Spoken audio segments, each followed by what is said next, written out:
اعوذ باللہ من الشیطان الرجیم بسم اللہ الرحمن الرحیم ان اللہ وملائکتہ یصلون علی النبی یا ایہا الذین آمنوا صلوا علیہ وسلموا تسلیما اللہم صلی علی سیدنا و نبینا و شفیعنا و مولانا محمد وعلی آل محمد وبارک وسلم۔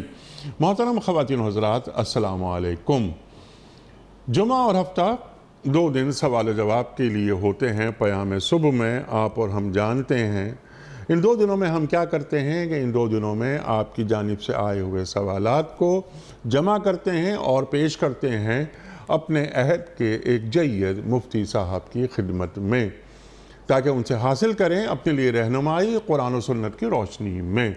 خواتین و حضرات، کچھ سوالات ہم ریکارڈ کرتے ہیں یہاں پاکستان کے کچھ شہروں میں کھڑے ہو کر، ان گلیوں میں، بازاروں میں جا کر عوام الناس کے ذہنوں میں کوئی سوال ہو تو وہ سوال ان سے لیتے ہیں۔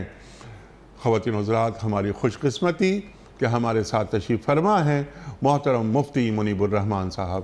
خواتین و حضرات، مفتی منیب الرحمان صاحب ہمارے ملک کا ایک جانا مانا نام، بڑا محبوب اور مقبول نام، کون آپ سے واقف نہیں۔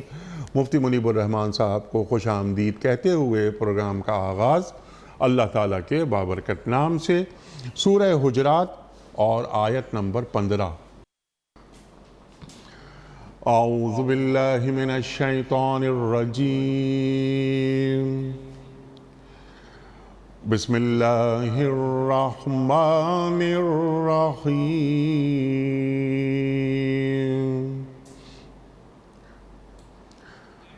انما المؤمنون الذين آمنوا بالله ورسوله ثم لم يرتابوا وجاهدوا بأموالهم وأنفسهم في سبيل الله وجاهدوا بأموالهم وأنفسهم في سبيل الله أولئك هم الصادقون۔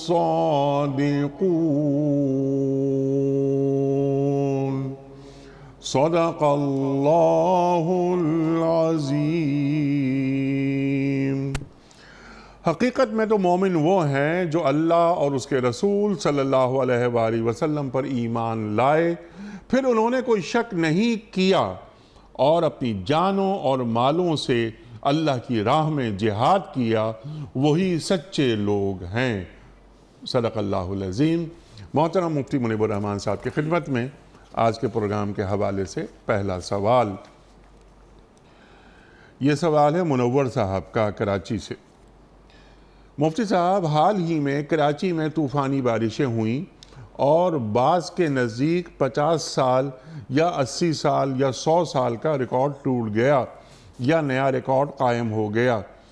جب خشک سالی ہوتی تو سرکار دو عالم صلی اللہ علیہ وآلہ وسلم کا شعار کیا تھا، اور جب طوفانی بارش ہوتی تو آپ صلی اللہ علیہ وآلہ وسلم کا معمول کیا تھا؟ بسم اللہ الرحمن الرحیم، نحمده ونصلی ونسلم علی رسولہ الکریم سیدنا و مولانا محمد اللہم صلی علی محمد وعلی آلہ وصحبہ اجمعین۔ انیق احمد صاحب، عہد رسالت مآب صلی اللہ علیہ وآلہ وسلم میں ایک بار مدینہ منورہ میں قحط پڑا، خشک سالی ہوئی، تو ایک دن آپ نماز جمعہ کے لیے نکلے، منبر پر کھڑے ہوئے اور خطبہ شروع کیا۔ اتنے میں ایک شخص آیا مسجد نبوی میں اور آپ کے سامنے آ کر کھڑا ہو گیا اور عرض کی یا رسول اللہ صلی اللہ علیہ وآلہ صلی اللہ علیہ وسلم ہلاکت المواشی وانقطعت السبل، مویشی ہلاک ہو گئے، راستے منقطع ہو گئے۔ مویشی تو ظاہر ہے کہ بھوک کی وجہ سے، چارہ نہ ہونے کی وجہ سے، پانی کی قلت کی وجہ سے، اور راستے بند ہونے کے معنی یہ ہیں کہ جب ہریالی ہوتی ہے، موسم اچھا ہوتا ہے، فصلیں اچھی ہوتی ہیں، لوگوں کے حالات اچھے ہوتے ہیں، تو تجارتی قافلے آتے بھی ہیں، جاتے بھی ہیں، باہر سے مسافر بھی آتے ہیں، انہیں یقین ہوتا ہے کہ یہاں ٹھہرنے کے لیے، قیام و طعام کے لیے، ضرورتوں کے لیے کچھ نہ کچھ مل جائے گا۔ لیکن جب قحط ہو جائے، پانی دستیاب نہ ہو، خوراک دستیاب نہ ہو، تو باہر سے کون آئے گا؟ حدیث پاک میں ہے صلی اللہ علیہ وآلہ کہ رسول اللہ صلی اللہ علیہ وآلہ وسلم نے حالت قیام ہی میں اسے کہا تھا کہ ادعوا اللہ یغیثنا، آپ اللہ سے دعا کریں کہ ہم پر باران رحمت نازل فرمائے۔ آپ نے وہی خطبے میں حالت قیام میں دعا فرمائی، اور ایک روایت میں ہے کہ اپنے ہاتھوں کو ایسے الٹا، جی ویسے تو دعا کا طریقہ یہ ہے کہ ہتھیلی کا رخ چہرے کی طرف ہوتا ہے، لیکن اس میں آپ نے ہاتھ الٹے کیے، گویا یہ ایک طرح سے انقلاب احوال کے لیے بھی بزبان حال التجا تھی۔ آپ نے اللہ پاک سے دعا مانگی، اللہم اغثنا، اللہم اغثنا، اے اللہ تو ہم پر بارش برسا، رحمت کی بارش برسا۔ ٹھیک۔ حدیث میں ہے کہ نماز جمعہ مکمل ہوئی تو صحابی بیان کرتے ہیں، حضرت انس بن مالک، ہم جب نماز کے لیے آئے تھے تو مطلع بالکل صاف اور شفاف تھا، اور صلا پہاڑ تک جو مدینے سے دور پہاڑ نظر آتا تھا، اس تک کوئی بادل یا بادل کا ایک ٹکڑا تک کہیں نظر نہیں آتا تھا۔ پھر وہ کہتے ہیں کہ ایک بادل نمودار ہوا کترس ڈھال کی طرح، وہ مدینے پر آیا اور وہ پھیل گیا، بارش برسنے لگی۔ تو صحابی بیان کرتے ہیں کہ جب ہم واپس جانے لگے تو موسلا دھار بارش برس رہی تھی، سبحان اللہ، لمحوں کی دیر تھی کہ مطلع صاف تھا، شفاف تھا، اور میرے آقا و مولا صلی اللہ علیہ وآلہ وسلم کی دعا کی برکت سی کہ چند لمحوں میں سب حالات تبدیل ہو گئے۔ سبحان اللہ۔ یہ خشک سالی کے موقع پھر صحابی بیان کرتے ہیں کہ بارش برستی رہی، لگاتار بارش برستی رہی۔ اگلے جمعے سید المرسلین صلی اللہ علیہ وآلہ وسلم پھر خطبہ جمعہ کے لیے ممبر پر کھڑے ہوئے، خطبہ ارشاد فرما رہے تھے کہ وہی شخص یا کوئی دوسرا شخص آیا، آپ کے سامنے کھڑا ہو گیا، اس نے کہا یا رسول اللہ صلی اللہ علیہ وآلہ ادعونا، اے اللہ کے رسول دعا کیجئے، ہلاکت المواشی، ون قطعت السبل، مویشی ہلاک ہو گئے، راستے بند ہو گئے۔ اب جو راستے بند ہوئے تو سیلاب کی وجہ سے سیلاب میں مویشی بھی بہنے لگے، اور ہدمت البنا، مکانات ڈہنے لگے اور گرنے لگے۔ تو حضور انور صلی اللہ علیہ وآلہ وسلم نے دعا فرمائی، اللہم حوالینا ولا علینا۔ اب یہ دعا فرماتے تھے کہ یا اللہ، یہ جو بارانی سیلاب ہم پر برس رہا ہے، اسے ہم سے دور لے جا، ہم پر نہ برسا، دور دراز علاقوں میں برسا۔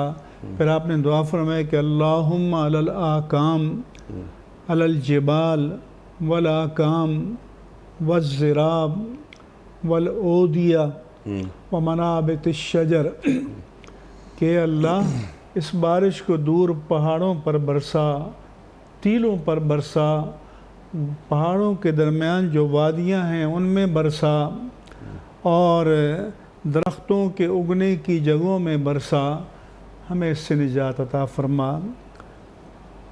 صحابی بیان کرتے ہیں کہ حضور نے جب یہ دعا فرمائی، آ رہے تھے تو موسلادھار بارش تھی، آنے واحد میں وہ بادل چھٹ گئے، کوئی دائیں جانب گیا، کوئی بائیں جانب گیا، اور مطلع بالکل صاف۔ ہم نماز سے واپس جانے لگے تو دھوپ تھی، مطلع صاف تھا، شفاف تھا، تاجدار کائنات صلی اللہ علیہ وآلہ وسلم کی دعاؤں کی برکت سے۔ سبحان اللہ، سبحان اللہ۔ پھر ام المومنین سیدہ عائشہ صدیقہ رضی اللہ عنہا بیان کرتی ہیں کہ جب کبھی تیز ہوائیں چلتی اور بادل ہوتے تو حضور انور صلی اللہ علیہ وسلم کا تغیرت الوجہ، رنگ متغیر ہو جاتا، وَأَقْبَلَ وَأَدْبَرَ، اب حالت اضطراب میں کبھی ادھر جاتے کبھی ادھر جاتے، اور جب بارش برس جاتی تو پھر کہتے کہ اللہ کی رحمت آ گئی۔ سبحان اللہ، سبحان میں یہاں نوعمر لڑکے جو بارش کے زمانے میں نکل جاتے ہیں، جب بارش ہوتی ہے نہاتے ہیں، تو رسول اللہ صلی اللہ علیہ وسلم کے بارے میں بتایا گیا کہ بارش ہوئی تو آپ نے اپنے شانہ مبارک سے کپڑا ہٹایا، اس پر بارش کے قطرات برسے، تو صحابی پوچھتے ہیں کہ یا رسول اللہ صلی اللہ علیہ وسلم، یہ ایسا آپ نے کیوں کیا؟ حضور نے فرمایا کہ یہ اللہ کی طرف سے صاف اور شفاف بارش کے قطرات آئے، اس کی رحمت ہے، میں نے اس لیے کیا۔ تو لہٰذا اگر یہ بارش برسنے پر جو ہمارے نوعمر لڑکے نکل جاتے ہیں، اگر وہ یہ سمجھیں کہ یہ اللہ کے پیارے رسول کی سنت ہے، اور ننگ دھڑنگ نہ ہوں، باوقار لباس پہنے اور بارش ان پر برسے، تو سنت سمجھ کر جائیں تو ثواب ملے گا، اس پر برکات ہوں گی۔ سبحان اللہ، سبحان اللہ، اللہ اکبر۔ اگلا سوال مفتی صاحب محمد عثمان صاحب کا ہے حیدرآباد سے۔ ان کا بلکہ سوالات ہیں۔ پہلا سوال ان کا یہ ہے کہ کیا سفر کا مہینہ نحس ہوتا ہے؟ کیا الو منحوس ہوتا ہے؟ کیا امراض متعدی ہوتے ہیں؟ کیا خاص دنوں میں کسی خاص مقام پر ستارے کے نمودار ہونے سے بارش ہوتی ہے؟ یہ 4 سوالات ہیں۔ انیق احمد صاحب، حدیث پاک اول تو ویسے تو کئی حدیثیں ہیں، جی، میں ان کے کلمات مبارکہ کو یکجا کر کے بیان کرتا ہوں کہ تاجدار کائنات صلی اللہ علیہ وآلہ وسلم نے فرمایا، لا عدوہ، امراض متعدی نہیں ہوتے، ولا سفرہ، سفر میں کوئی نحوست نہیں ہے، ولا حامتہ، ولا غولہ، آپ نے فرمایا کہ یہ چھلاوا جسے کہتے ہیں اس کی بھی کوئی حیثیت نہیں ہے، ولا نوع ستارے کی وجہ سے جو بارش برسنے کی بات کی جاتی ہے کہ فلاں ستارہ فلاں جگہ سے طلوع ہوا، اس کی بھی کوئی حیثیت نہیں ہے۔ ایک حدیث میں فرمایا کہ ولا طیرۃ، بدشگونی کی کوئی حیثیت نہیں ہے۔ وخیرھا الفال، ہاں بہتر چیز جو ہے وہ نیک فال ہے، نیک شگون ہے۔ پوچھا گیا کہ ومل فال، یہ نیک فال یا نیک شگون کیا ہے؟ آپ صلی اللہ علیہ وآلہ وسلم نے فرمایا الکلمۃ الصالحۃ یسمعھا احد، کوئی اچھا کلمہ جو کوئی سنے۔ لہذا کوئی خواب کی تعبیر بھی پوچھے تو بری تعبیر کبھی نہیں بتانی چاہیے۔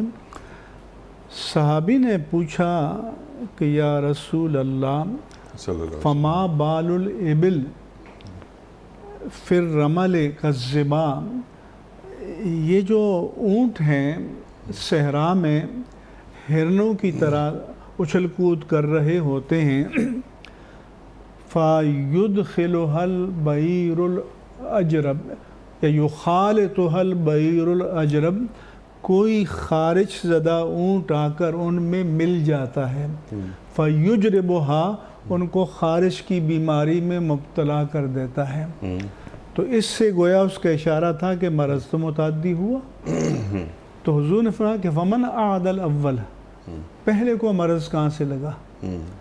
تو اس سے بتانا یہ تھا کہ امراض ہوتے ہیں، اس میں کوئی شک نہیں۔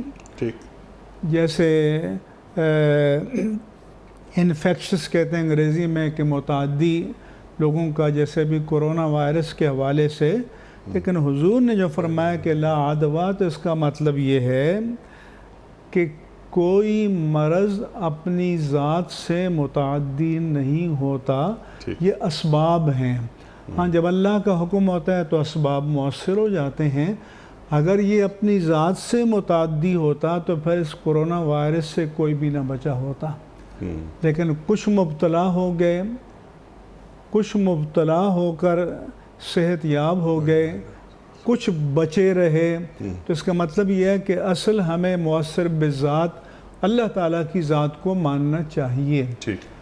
ولا نوع کے معنی کہ ستارے کی کوئی تاثیر نہیں ہے کہ یہ کہیں کہ ستارہ طلوع ہوا تو بارش برسے گی۔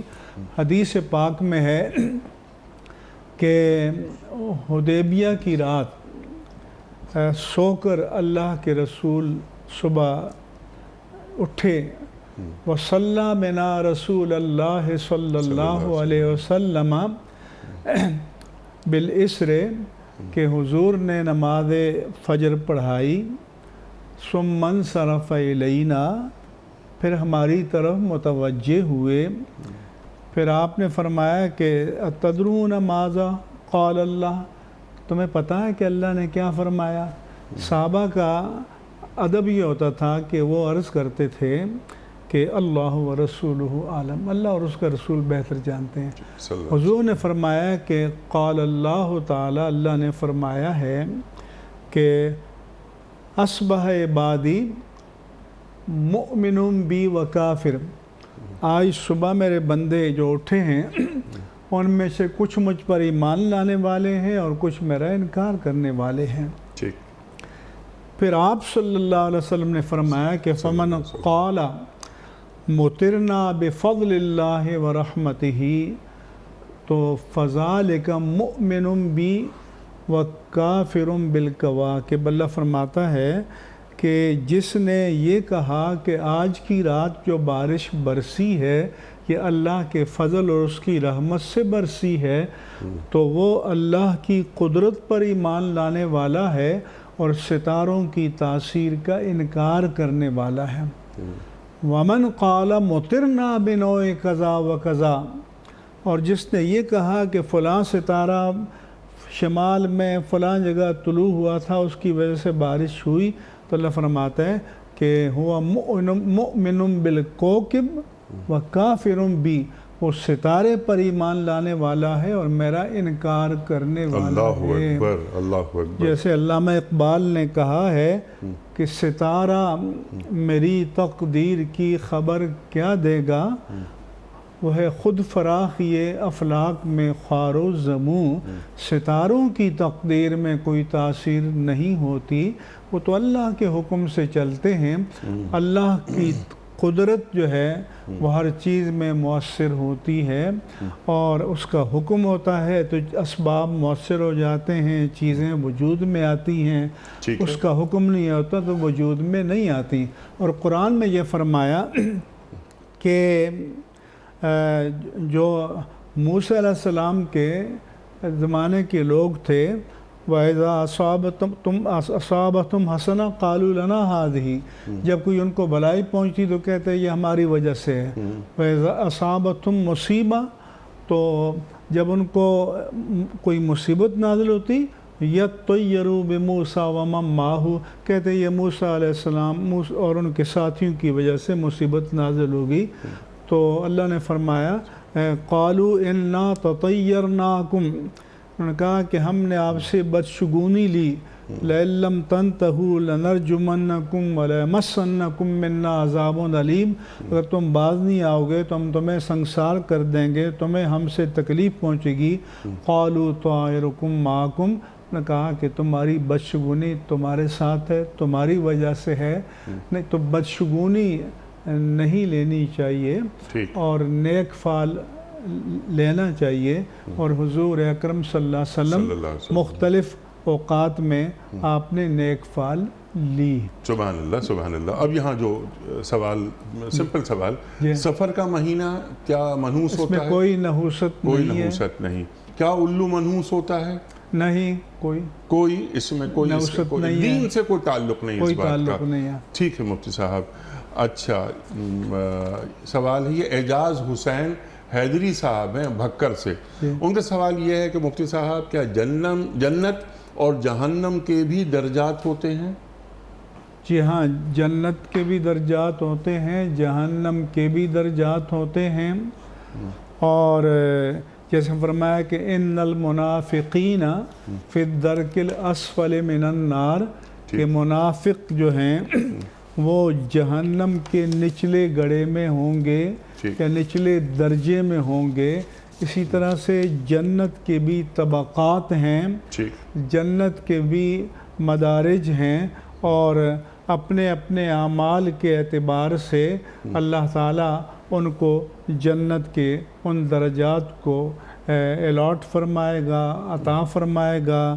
کوئی اعلیٰ علیین میں ہوگا، کچھ اس سے کم تر میں ہوگا، کچھ اس سے کم تر میں ہوگا۔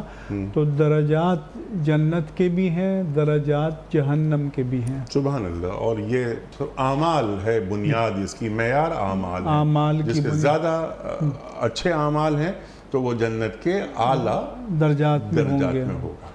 اور اسی طرح سے کفر میں یا شرک میں یا بدعمالیوں کی وجہ سے جو جہنم میں جائیں تو پھر ان کے اعتبار سے ان کے مراتب ہوں گے۔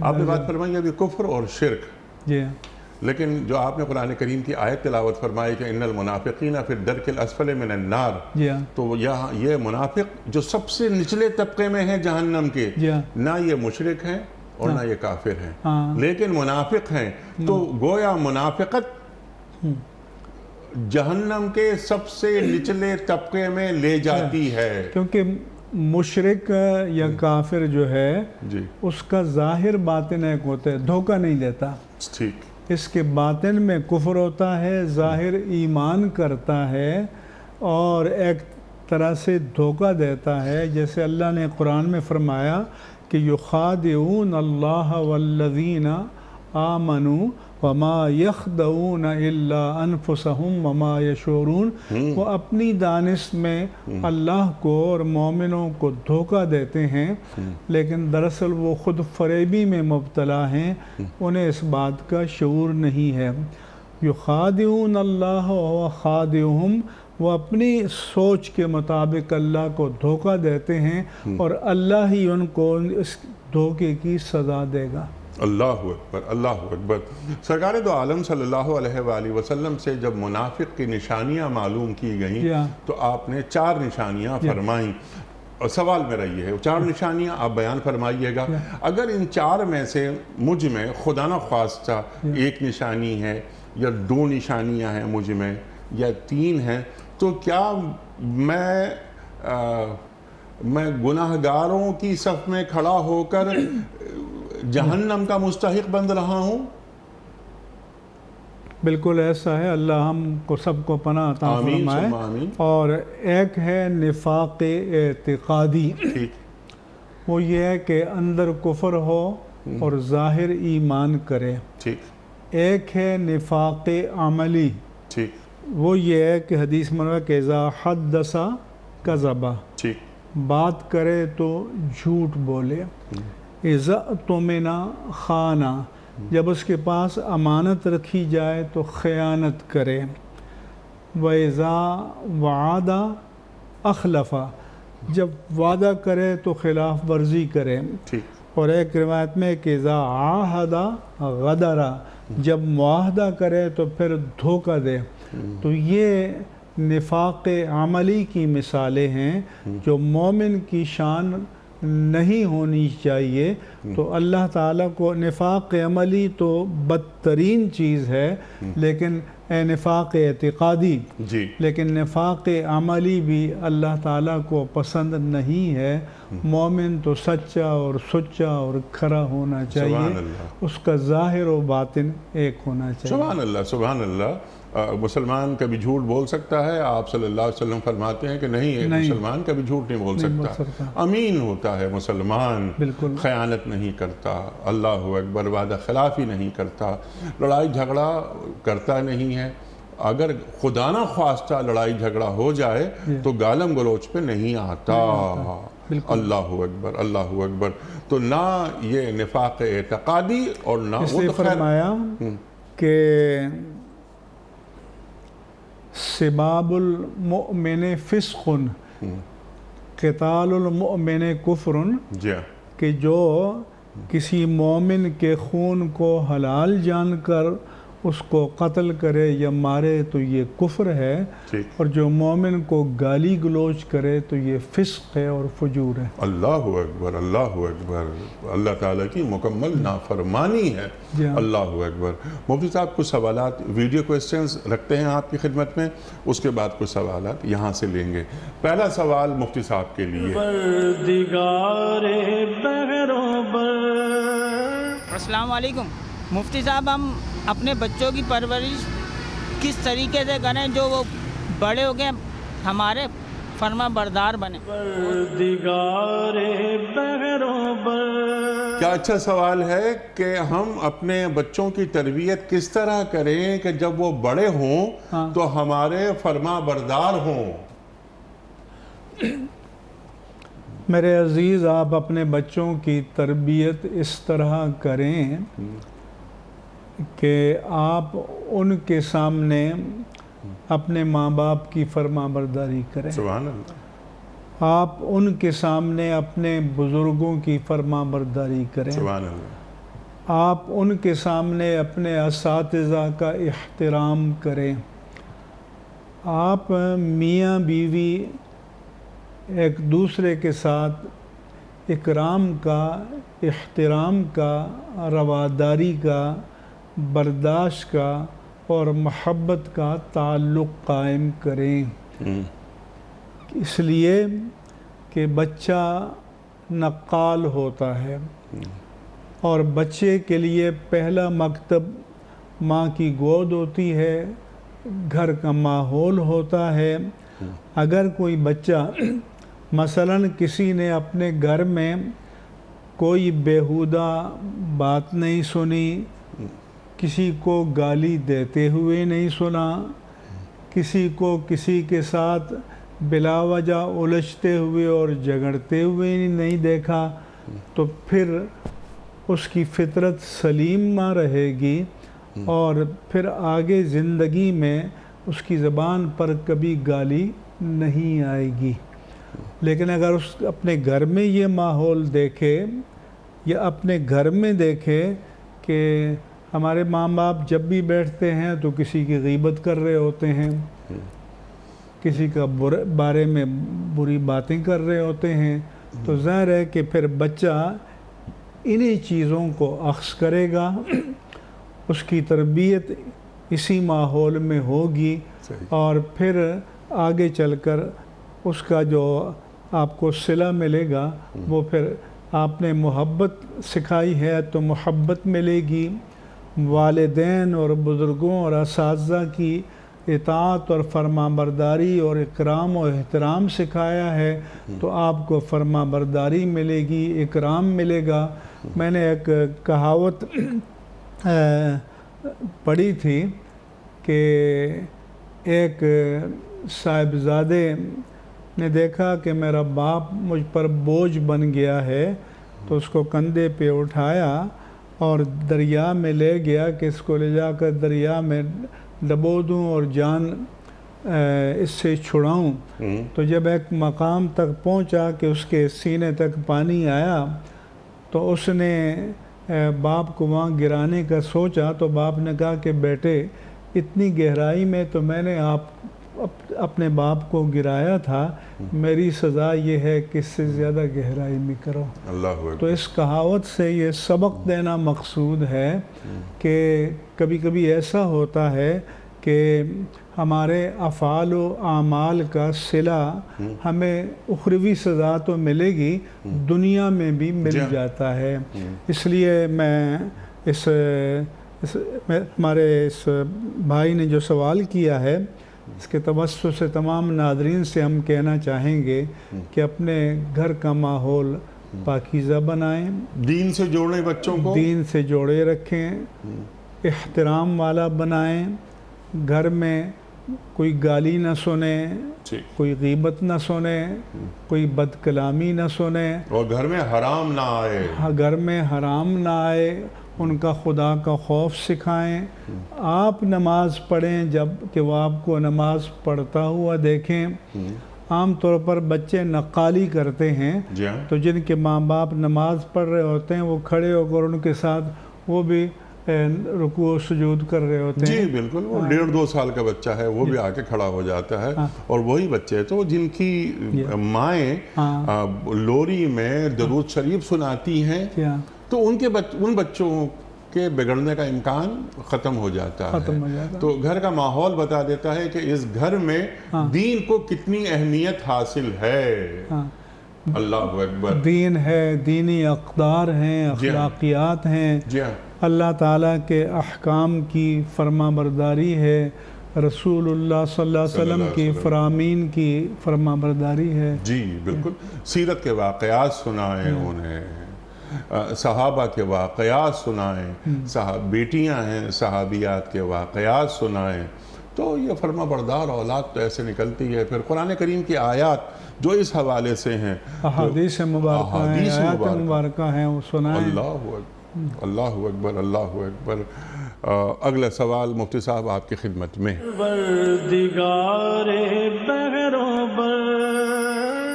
السلام علیکم مفتی صاحب، میرا سوال یہ ہے کہ کسی لڑکی کا نکاح ہو جاتا ہے، اس کی رخصتی نہیں ہوتی اور کسی وجہ سے اس کو طلاق ہو جاتی ہے، تو اس کو حق میں ادا کیا جائے گا کہ نہیں؟ لڑکی کی شادی ہوئی اور رخصتی نہیں ہوئی تھی، طلاق ہو گئی، تو کیا وہ حق مہر اسے دیا جائے گا؟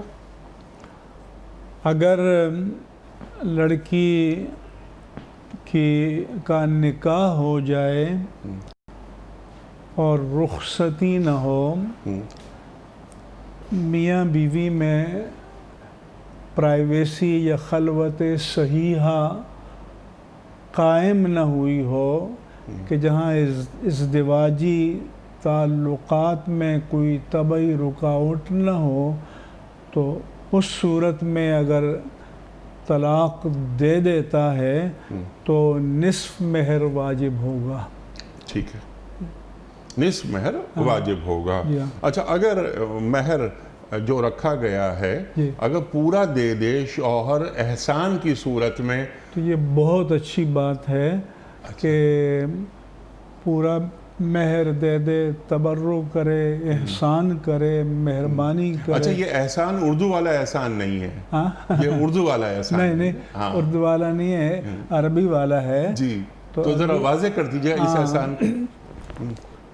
احسان کے معنی عربی میں یہ ہیں جیسا کہ حدیث میں ہے کہ احسان حضور اکرم صلی اللہ علیہ وسلم سے جبریل امین نے بشکل بشری آ کر اور آپ کے سامنے زانو تلمس تہ کر کے پوچھا کہ مل احسان، احسان کیا ہے؟ تو آپ صلی اللہ علیہ وآلہ وسلم نے جواب دیا ان تعبد اللہ کأنک تراہ فإن لم تکن تراہ فإنہ یراک، کہ تم اللہ تعالیٰ کی عبادت اس انہماک کے ساتھ، اس حضوری قلب کے ساتھ، پریزنس آف مائنڈ کے ساتھ کرو کہ گویا تم اللہ کو سامنے دیکھ رہے ہو. اور اگر تم اس کو نہیں دیکھ سکتے اپنی بشری کمزوری کی وجہ سے، تو یہ تو تمہارا یقین ہونا چاہیے فَإِنَّهُ يَرَاكَ، وہ یقینی طور پر، قطعی طور پر تمہیں دیکھ رہا ہے. تو جس کا یہی معنی کہ میرا خالق، میرا مالک مجھے دیکھ رہا ہے، اس کی توجہ کہیں بٹ نہیں سکتی. اعمال میں مرتبہ احسان یہ ہے کہ with total completion and perfection، کہ کوئی کام کرے تو اس کو اعلیٰ ترین معیار پر کریں.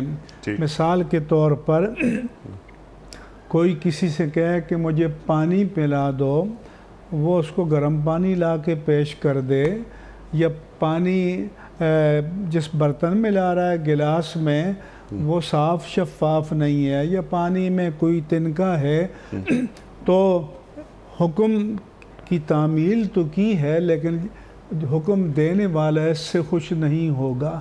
لیکن اگر وہ گلاس صاف ہے، دھلا ہوا ہے، شفاف ہے، پانی صاف ہے، ٹھنڈا ہے، خوشگوار ہے، تو اس پیے گا تو اس کو ٹھنڈک ملے گی، دل سے دعا نکلے گی. تو اس لیے احسان کے معنی ہیں کہ نیکی کو مرتبہ کمال پر کرنا. مثلا احسان یہ ہے کہ کسی کو دو تو وَلَا تُبْتِلُوا صَدَقَاتِكُمْ بِالْمَنِّ وَالْأَذَىٰ، کہ اپنے صدقات کو احسان جتلا کر اور اذیت پہنچا کر ضائع نہ کرو. احسان یہ ہے کہ تنفقو یمینہ ما لا تنفقو شمالہ، کہ اس کا دائیں ہاتھ خرچ کرے تو بائیں ہاتھ کو پتہ نہ چلے کہ کیا خرچ کیا، یعنی دکھاوا نہ کرے، ریاکاری نہ کرے.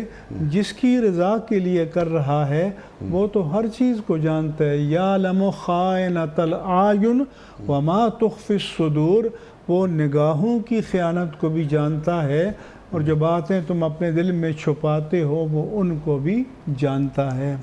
تو اس لیے دین میں احسان ہے کہ نیکی کو مرتبہ کمال پر ادا کرنا، کہ جس کی بارگاہ میں ہم پیش کر رہے ہیں وہ بھی خوش ہو جائے. سبحان اللہ، سبحان اللہ. طلاق رخصتی سے پہلے تو مہر آدھا ہوگا، اگر پورا دے دیا گیا اللہ کی رضا کے لیے تو یہ احسان ہے، یہ فضل ہے، یہ مہربانی ہے. ایک اور بات بھی وضاحت کر دیں کہ طلاق جو رشتہ نکاح کو ختم کرنے کے لیے مرد کا اختیار ہے یک طرفہ طور پر حق کے طلاق کو استعمال کرنا.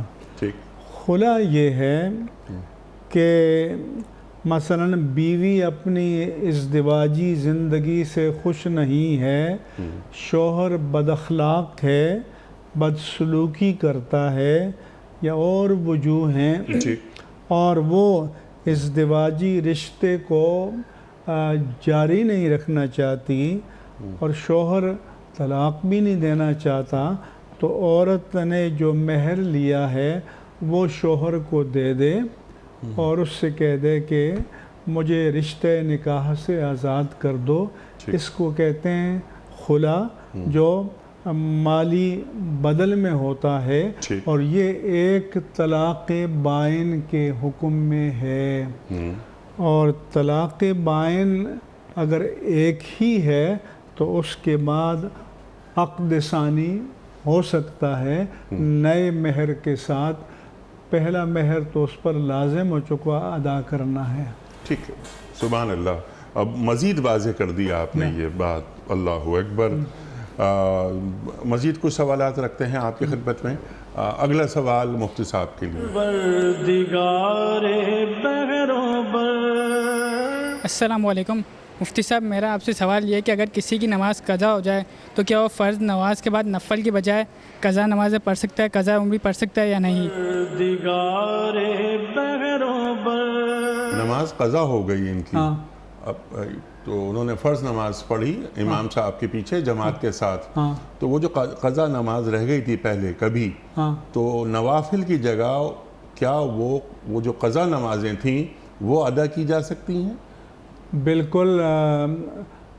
نفلی عبادت تو یہ ہے کہ آپ خود رضاکارانہ طور پر اللہ تعالیٰ کی بارگاہ میں نذرانہ بندگی پیش کرتے ہیں.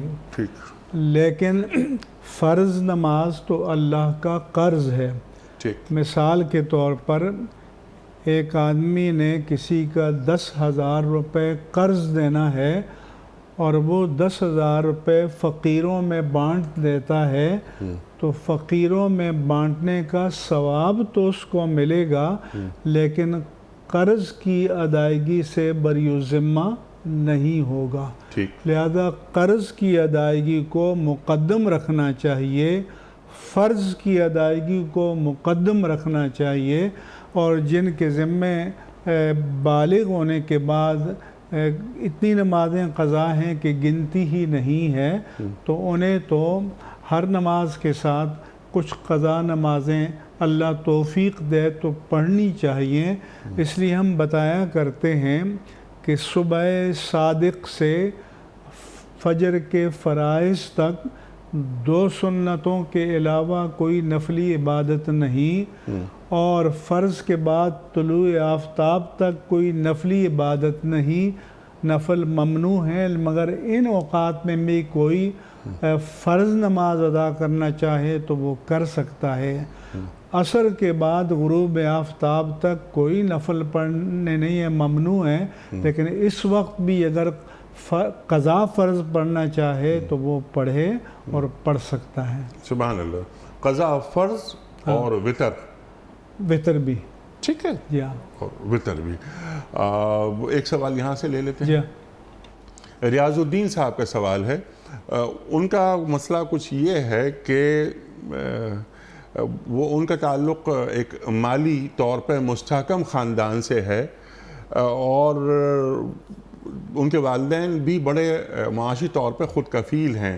یہ ان کا پس منظر ہے. اب وہ پوچھ رہے ہیں کہ کیا یہ اولاد کے لیے ضروری ہے کہ وہ اپنے والدین کی فائنینشلی سپورٹ کریں، وہ بوڑھے ہو گئے ہوں، جبکہ والدین کو کسی فائنینشل سپورٹ کی ضرورت نہیں ہے؟ حدیث پاک میں رسول اللہ صلی اللہ علیہ وآلہ وسلم نے فرمایا انت ومالک لابیک، تم اور تمہارا مال تمہارے باپ کے ہو. یعنی اگر باپ ضرورت مند ہے تو اولاد کے مال میں ان کی اجازت کے بغیر بھی تصرف کر سکتا ہے. انہوں نے جو پوچھا کہ ان کے مالی حالات بہت اچھے ہیں، مرفع الحال ہیں، ان کے حالات بھی اچھے ہیں، تو یہ دینا چاہیں پھر بھی اپنے ماں باپ کو تو ضرور دیں. ماں باپ کا دل خوش ہوتا ہے کہ ہماری اولاد نے ہمارا خیال رکھا. اور ماں باپ کے پاس جو مال ہے جو بچ رہے گا بعد میں اولاد ہی کو ملتا ہے، وارثوں کو ہی ملتا ہے. تو ماں باپ کے ساتھ تبرک کرنا، ہر وہ کام کرنا جو شریعت میں جائز ہو، مستحسن ہو، افضل ہو، وہ کرنا چاہیے۔ سبحان اللہ سبحان اللہ۔ ٹھیک ہے، والدین بڑے مستحکم ہیں، اہل ثروت میں سے ہیں، لیکن اگر اولاد کوئی تحفہ دے دے والدین کو تو والدین کتنے خوش ہوں گے اس بات پر کہ میری اولاد نے، اور ان کے لیے سعادت کی بات ہوگی، ان کے لیے سعادت کی بات ہے۔